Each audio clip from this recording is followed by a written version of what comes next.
Hey guys, RJ here, and this is Road to Premier League number 14, and it seems to be unlucky 14 for me because I've tried commentating this video so many times. I keep getting interrupted or like having a coughing fit or whatever because I've come down with man flu. So it's unlucky 14 instead of lucky 13. But yeah, anyway, the theme of this video is youth. The reason for this, in case you was wondering, which you probably like, why youth? Well, it's because like a lot of my youth players are playing well, a lot of my young players, a lot of these people coming up in the scouts are doing well or looking like they're doing well. Bradshaw and Taylor kind of show off a bit here by getting us the win after being 1-0 down, which is quality. And actually, I was playing really well together, Bradshaw and Tyler. They're both like probably my favourite players for the team, and there's both players that was already there with the club before I got here, so it wasn't like I bought them in or anything, which kind of makes it a bit nicer. That the team already had good players without, I guess, me having to buy them in.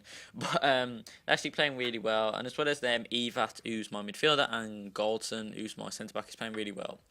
And I'm kind of favouring youth over experience at the moment, as Wright and Solano ain't seen much of in the game picture at the moment, and I've only just really introduced Bostwick back into the team an episode or two ago after he's kind of like he was out of the team for a while because I hadn't really picked him because I was kind of picking like Ainsworth and over him. We were also quite young in a sense. A lot of my players are quite young, I think, except for maybe Solano and Wright, him like 30, and obviously Solano's like 38, I think, which is actually really old for a footballer. My next player down is like Win, who I think is 26 to 28, so actually quite a young team, I guess, but it's a really good team in the same sense. And as well as my starting 11 and subs and reserves, who are obviously a really strong team, I think, in my opinion, the youth squad is actually really strong. As you can see here, there's a lot of people predicted to be really good players, and I think this is sort of good, but not so good in the same sense as like my scout. Obviously, he's 2-star experience, 3-star judgment out of 5 for both. He was 400,000, and once you buy a scout, you basically got them for life, I presume, until you sack them or get rid of them or whatever. But I assume that once you bought them, you have to again pay for them again, but you don't. You only have to pay for where they go. So say if they go to America or England, it's only 90,000. But if you go to Brazil, it's like 225, which to me is a bit weird. Being I assumed England would have been one of the places that would have been the most expensive for getting good young English players, but I don't know. So. I only have to pay 90,000, and I've put him in USA for 9 months, and he's actually coming back with some really good results. As you can see there in my youth squad, there's quite a few good players, and he's actually so far his scouting seems to obviously Eva. If you know him from previous episodes, who scored there, he's actually a really good player, and he's playing amazingly so far. And if any of the players he can scout him even half of the player that he is, it'll be really quality. I know them predicted to be like 89, and some of them are like 91 or something like really stupidly high. And I don't understand why them decide. I think it's just because like they kind of misjudge a sense. I think if I had the 5-star scout who's like 9 million, I think, or something ridiculously expensive, then obviously that's probably more likely going to be to that rating. But for mine, I'm assuming I'm going to be like 10 ratings below. So say if someone's like 89, it's probably going to be 79, stuff like that, really, I think. So if you see, or I think I might have shown in previous episodes me rejecting people in like 72 rated, you're probably thinking, why are you rejecting people who could be 72 rated? They're better than majority of people in your team, or literally everyone in your team. It's because they're probably not going to be actually that good. This is potential, so that is like their max potential. I usually judge it on the lowest potential, which is like usually about 70 or something, or sometimes 74, which is actually quite high. And that's usually potential I assign people on. So the people in my youth squad are usually quite high rated for that. But the people he's scouting is generally quite high rated. 68 to 91 there, and 61 to 80 something, I think I saw just. They're obviously only 14, which is obviously really good in the sense that they could be that good for that good. But at the same time, it's kind of like that good for that good. I said that like twice.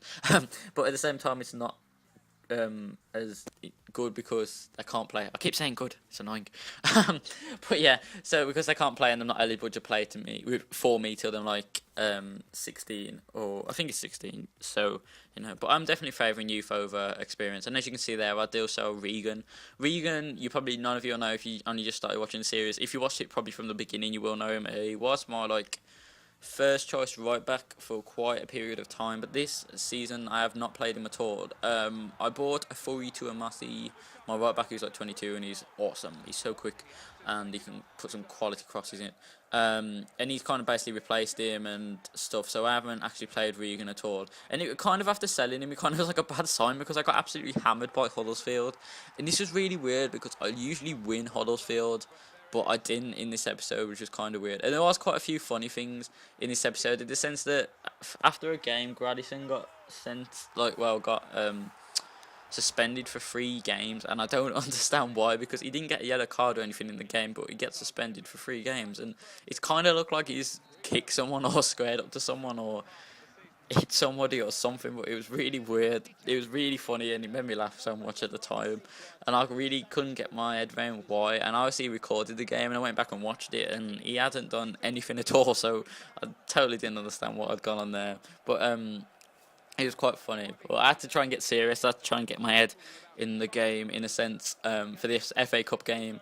And I was kind of a bit nervous about this game because obviously this was the replay of it, and I really need to actually pick up the win here. If I didn't pick up the win, then we're at the FA Cup, and that was the money gone. And I actually played players that I probably want to play in starting 11 games in league games. Obviously Kenichi, who isn't really the highest goal scorer and I maybe won't pick over other people, actually gets us the lead for half time, and he actually had a good game, and I think he actually picked up the man of the match performance, and he really shone through to me the player he could potentially be.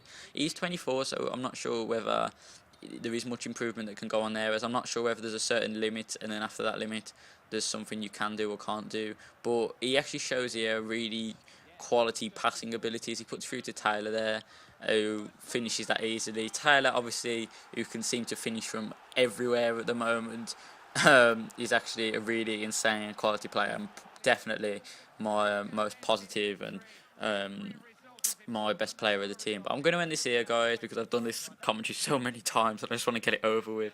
Thanks for watching, guys, and make sure you tune in next time to see more of Shrewsbury Town.